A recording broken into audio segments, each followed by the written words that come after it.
నమస్తే. జగన్ని నమ్ముకున్న వాళ్ళంతా కూడా పూర్తిగా బురదలో కూరుకుపోయారా? ఎందుకు అంటే జగన్ని నమ్ముకున్న వాళ్ళు ఎవరు కూడా వేరే ఏ పార్టీలో కూడా వెళ్ళే పరిస్థితి లేదు. ఎందుకంటే వాళ్ళకి ఇచ్చిన స్క్రిప్ట్ అటువంటిది. గతంలో టీడీపీని కావచ్చు, జనసేనని కావచ్చు, బీజేపీని కావచ్చు, నానా మాటలు అనిపించినటువంటి ఒక వైసీపీ పార్టీ అధినేత జగన్మోహన్ రెడ్డి ఇప్పుడు వాళ్ళ అభ్యర్థులకి పూర్తి స్థాయిలో బురదలో కూరుకుపోయినట్టు అయింది. అదేవిధంగా బురదలో కూరుకుపోయారు ఆర్కే రోజా. అయితే ఆర్కే రోజా గారి పరిస్థితి ఏంటి అనేది మనతో పాటు సూర్యదేవలత గారు ఉన్నారు. వారిని అడిగి తెలుసుకుందాం. మేడం నమస్తే. నమస్తే. వైసీపీకి సంబంధించి మహిళా నేతగా పేరు పొందినటువంటి ఒక ఆర్కే రోజా గారు 500 రూపాయలకు సంబంధించినటువంటి ఒక చిన్న ఇష్యూలో కోర్టు దాకా వెళ్ళిన సంగతి అందరికీ తెలిసిందే. కానీ ఇప్పుడు తిరిగి చూస్తే వేల కోట్లకి ఇప్పుడు ఒక అధిపతి అని చెప్పేసి చెప్పుకోవచ్చు. ఇప్పుడు రోజాకు సంబంధించి రాజకీయంగా ఏంటి భవిష్యత్తు అంటే ఏం చెప్తారు? అదిగాక దాదాపు ఇండియాలో ఉన్న అన్ని ప్రాంతాలు తిరగడమే కాకుండా బయట దేశాల్లో కూడా ఎంజాయ్ చేసి మరీ వచ్చింది. ఎందుకు ఈ 3 నెలల విశ్రాంతి తీసుకుంది రోజా గారు అంటే ఏం చెప్తారు? ఈ రోజా గారి అయితే గతం నుంచి కూడా ఆవిడ అంటే ఎప్పుడైతే అధికారం కోల్పోయిందో అప్పుడు కొద్ది రోజులు కామ్ అయిపోయింది. విదేశాల పర్యటన అవి ఇవి తిరిగి వచ్చింది. ఆవిడ ఫేస్బుక్ అకౌంట్స్ నుంచి కానీ అన్ని చోట్ల నుంచి కానీ వైసీపీలో ఉన్న పోస్టర్స్ కానీ అవన్నీ తీసేయటం జరిగింది. కానీ తర్వాత తమిళనాడులో తను యాక్టివ్ రాజకీయాల్లో అక్కడ పోటీ చేస్తుంది అనేది అయితే అందరూ అనుకున్నారు. అక్కడ కంటెస్ట్ చేయటమో కానివ్వండి, రేపు పొద్దున అక్కడ రాజకీయాల్లో యాక్టివ్గా ఉంటుందని, అక్కడ ఉంటుందని విజయ్ గారిని వెళ్ళి కలవటం కానీ అవన్నీ జరిగింది కూడా. జరిగినా ఎందుకంటే ఆవిడకి అక్కడ అవకాశాలు లేకపోవడానికి ఎందుకు అంటే మెయిన్ రీజన్ రజనీకాంత్ గారిని గురించి మాట్లాడింది. నోటుకొచ్చినట్టు మాట్లాడింది. ఆ నోటుకొచ్చినట్టు మాట్లాడడంతోనే అక్కడ తమిళనాడులో కూడా ఆవిడకి కొద్ది రోజుల వరకు ఆవిడ తమిళనాడు వెళ్ళటానికి కూడా భయపడింది. ఎందుకంటే తను జర్నీ చేసే టైం నైట్ పెట్టుకోవటం, మళ్ళా టైంలో వచ్చేసేయటం అలాంటివన్నీ చేసింది. ఎందుకంటే ఎక్కడైనా కంటపడితే తనని కొట్టే స్థాయికి అక్కడ ప్రజలకి తీవ్ర ఆగ్రహంలో ఉన్నారు ఆయన అభిమానులు, రజనీకాంత్ గారి అభిమానులు. అలాంటి వ్యక్తిని తీసుకోవటానికి ఎలాగో ఇష్టం ఉండదు కదా విజయ్ గారికైనా. ఎందుకంటే ఆయన పార్టీ పెట్టుకొని ముందుకెళ్ళాలనుకున్నప్పుడు ఇలాంటి స్క్రాప్ అంతా తీసుకొచ్చుకొని ఆ పార్టీకి భ్రష్టు పట్టించుకోవాలని అయితే అనుకోరు. సో అందుకని ఆయన అయితే ఈవిడికి అవకాశం కల్పించలేదు. అదిగాక ఆడుదాం ఆంధ్ర స్కామ్ ఏదైతే ఉందో 100 కోట్లది అప్పుడే బయటపడడంతో కూడా కొంచెం దూరం పెట్టినట్టు కూడా కొన్ని వార్త. అప్పటికే స్కాముల్లో ఉంది కదా. అంటే ఒకటి తెలిసింది బయట, కానీ ఇంకా వచ్చేటివి కూడా ఉన్నాయి కదా. సో ఇవన్నీ ఈవిడ ఆల్రెడీ ఈవిడ చరిత్ర ఏంటి, ఇక్కడ ఆంధ్రాలో ఈవిడ పొజిషన్ ఏంటి, గతంలో ఉన్న మినిస్టర్గా ఉన్నప్పుడు ఇవేం చేసింది, ఇవన్నీ కూడా వాళ్ళు పరిగణలోకి తీసుకుంటారు. మెయిన్ ఎఫెక్ట్ వాళ్ళకి రజనీకాంత్ గారి ఎఫెక్ట్ ఉంటుంది. ఎందుకంటే తమిళనాడులో రజనీకాంత్ గారికి ఫ్యాన్ బేస్ ఎక్కువ ఉంటుంది. సో అలాంటిదంటే ఇప్పుడు రజనీకాంత్ గారి ఫ్యాన్స్ అందరికీ అగేనిస్ట్గా విజయ్ గారు వెళ్ళలేరు కాబట్టి ఆయన ఖచ్చితంగా దానికోసం ఈ రోజా గారు అనేది ఆయనకి అవసరం లేదు. అందుకని ఆయన ఖచ్చితంగా ఈవిడికి అవసరం లేదనేటట్టే మాట్లాడటం జరిగి ఉంటుంది. అందుకని ఆవిడ ఇప్పుడు మళ్ళా పార్టీల కోసం మళ్ళీ ఏరే పార్టీ అంటే ఇక్కడ అన్ని పార్టీలతోనూ ఆవిడ నోటుకొచ్చినట్టు ఈవెన్ కాంగ్రెస్కి కూడా వెళ్ళే పరిస్థితి లేదు. ఎందుకంటే షర్మిల గారిని కూడా అదే రకంగా మాట్లాడింది. ఆ స్క్రిప్ట్ అది అంటే ఒకటే ఆలోచించాలి, వైసీపీలో పనిచేసినాడికి భూస్థాపితం అక్కడ వరకే, వైసీపీలో వరకే. సో నెక్స్ట్ రాజకీయ భవిష్యత్తు అంటూ ఉండదు. ఎందుకంటే వాళ్ళు మాట్లాడే మాటలకే కానివ్వండి, వాళ్ళని ఇంకా ఏ ఒక్క పార్టీ కూడా ఆదరించే పరిస్థితిలో ఉండదు. సో అదే రకంగా ఆవిడకి ఎక్కడా కూడా మనకు రాజకీయ భవిష్యత్తు లేదు. పక్క రాష్ట్రమైన తెలంగాణలోకి వద్దామనుకున్నా ఇక్కడ పరిస్థితి కూడా అలాగే ఉంది. ఎందుకంటే వీళ్ళకి చాలా ఆప్తుడైన కేసీఆర్ గారు బీఆర్ఎస్ కూడా దెబ్బతినింది. రేవంత్ రెడ్డి గారు కాంగ్రెస్లోకి తీసుకునే అవకాశం లేదు. బీజేపీ మిత్రపక్షం, అక్కడ ఆంధ్రాలో అలా మాట్లాడి ఇక్కడ ఆవిడకి స్థానం కల్పించే అవకాశం లేదు. సో అందుకని ఇక్కడ కూడా తెలంగాణలో కూడా అవకాశం లేకుండా పోయింది. ఆవిడకి మళ్ళీ రాజకీయ భవిష్యత్తు ఏంటి? చిత్తూరు జిల్లాకు సంబంధించిన వాళ్ళందరినీ పిలిపించారు, మీటింగ్ పెట్టారు. దానికి మట్టుకు అటెండ్ అయింది. అంటే గతంలో కొన్ని వాటికి అటెండ్ కాని ఆవిడ మొన్న అటెండ్ అవ్వటమే కానివ్వండి. అటెండ్ అయిన తర్వాత అక్కడ తన అంటే అక్కడ ఎందుకో గ్యాప్ కూడా జగన్మోహన్ రెడ్డికి పెద్దిరెడ్డి గారికి గ్యాప్ కూడా కనపడుతుంది.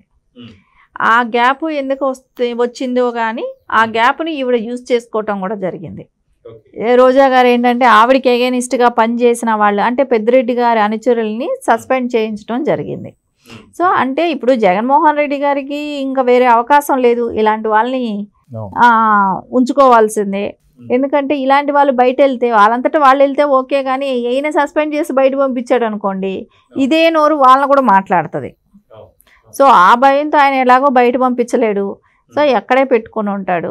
అలా పెట్టుకొని ఉండటంతోనే ఆవిడకి కావాల్సిన వాళ్ళని అందరినీ కూడా, అంటే ఆవిడకి ఎవరైతే అగెనిస్ట్గా పనిచేశారో అది పెద్దిరెడ్డి గారి అనుచరులని తెలిసినా కూడా ఆయన సస్పెండ్ చేయటం అనేది రోజాకు ఊరటలాగా అనిపించుండొచ్చు. కానీ ఆవిడ ఎంత ఊరటైనా ఇప్పటికిప్పుడు ఆవిడేమో ఎలక్షన్లో వచ్చి గెలిచిపోయేది ఏమీ లేదు. కానీ ఖచ్చితంగా ఆవిడకైతే ప్రజల్లో అయితే ఆదరణ లేదు. సో నెక్స్ట్ ఇంకా రాజకీయ జీవితం అనేది జగన్ గారికే సమాప్తం అన్నప్పుడు ఇంకా ఆవిడకి ఏముంటుంది, ఆవిడకి కూడా అంతే కదా. సో ఏదో కొంచెం కంటి తుడుపుకో అన్నట్టు ఏదో ఒక పార్టీ అండా ఉంది అనే ఫీలింగ్లో ఉంటున్నట్టుంది. సో మొత్తానికి చూసుకుంటే వైసీపీకి సంబంధించి మహిళా నేతల్లో ఓన్లీ ఇద్దరే మిగిలారా? మిగతా వాళ్ళందరికి సంబంధించి రాజకీయంగా సమాధి చేసేసినట్టే. ఎందుకంటే గతంలో మనం చూసుకుంటే ఎప్పుడైతే నారా లోకేష్ గారి మీద పోటీ చేసినటువంటి ఒక వాళ్ళు కావచ్చు, లేదంటే వంగా గీత గారు ఏదైతే పవన్ కళ్యాణ్ మీద పోటీ చేసినటువంటి వాళ్ళు కావచ్చు, లేదా ఇంకొక దీపిక అనేటువంటి ఒక బాలకృష్ణ గారి మీద పోటీ చేసిన పూర్తిగా వీళ్ళ రాజకీయ భవిష్యత్తు సమాధి అయిపోయింది. ఇప్పుడు ఓన్లీ వైసీపీ పార్టీలో మిగిలిన ఓన్లీ రాజకీయ మహిళా నేతలు ఎవరు అంటే రోజా, విడుదల రజనీ అంటే ఏమంటారు? మనకి ఇక్కడ ఎవరు కనపడడం లేదు కదా, ఇంకా వాళ్ళు ఎవరు బయట వచ్చే పరిస్థితి లేదు, వాళ్ళు ఎవరు కూడా రారు. అంటే ఇప్పుడు విడుదల రజనీకి ఎక్కడ అంటే తెలుగుదేశం నుంచి వెళ్ళిన ఆవిడే కాబట్టి ఇంకా నెక్స్ట్ వచ్చే అవకాశం లేదు. ఆవిడ కూడా కొన్ని మాటలు మాట్లాడటం కూడా జరిగింది. సో అంటే ఇంకా అంటే ఏ పార్టీలో కూడా ఆవిడంతటా ఆవిడే చెప్పారు, నేను మొక్కలాగా నన్ను ఇది పెంచారు, పోషించారు, తెలుగుదేశంలో పెరిగిన మొక్కనే అది ఇది అని ఆవిడే చెప్పున్నారు. అంత నమ్మకంగా మాటలు నమ్మబలికిన ఆవిడ ఏ పార్టీలోకి వెళ్ళినా రేపొద్దున అదే చేస్తుందని ఏ పార్టీ కూడా ఆవిడని చేరనివ్వట్లేదు. సో ఇప్పుడు రోజాది అదే విషయమే.